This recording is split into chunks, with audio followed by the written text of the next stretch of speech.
Hey everybody, so I wanted to talk about prolactin, and I did that in the last video, but I wanted to segue into prostaglandin D2 because this was another discovery in 2012 that lit the hair loss community on fire, and I think people were confused and excited at the same time, and unfortunately 4 years later, nothing has really materialized from that 2012 discovery by Garza and his team. So that discovery was that prostaglandin D2, which is a hormone-like synthesis product from so-called essential fatty acids, arachidonic acid, and more proportionally to the concentration of linoleic acid, which is produced into arachidonic acid in the liver.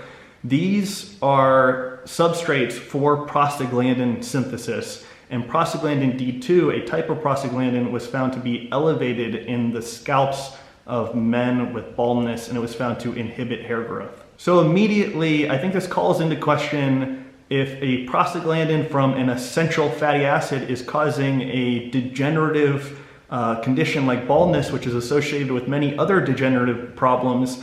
I think it immediately calls into question the validity of this essential fatty acid idea, and you can check out all Ray Peat's work for that because it's an extremely vast concept and I don't want to get into the weeds with this video.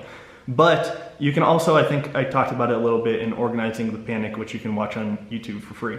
But prostaglandins turn on prolactin, and they also turn on estrogen, which also turns on prolactin. So these things you can see if I put enough puzzle pieces together, are all interconnected, and the balding male really seems to be experiencing some maladaptive response to stress, whether that's nutritional stress, lifestyle stress, light stress, whatever.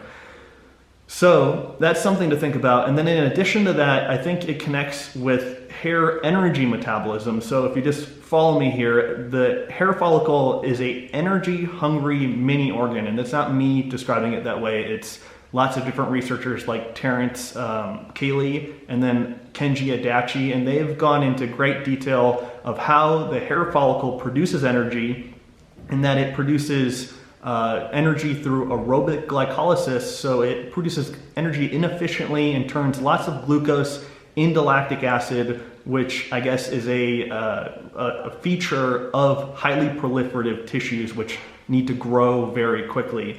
But also there's a balance between growth and then differentiation, and the differentiation is where the thyroid hormone comes in and makes sure the growth is controlled and not out of control like it is in cancer. So when you compare using glucose for hair follicle energy metabolism and fatty acids, it's the opinion of Terrence Cayley and Kenji Adachi and many other people that there just is no comparison, and that glucose is very much needed by hair follicle to grow properly, and that lipids are I think there's an exact quote, like a poor energetic substitute for glucose.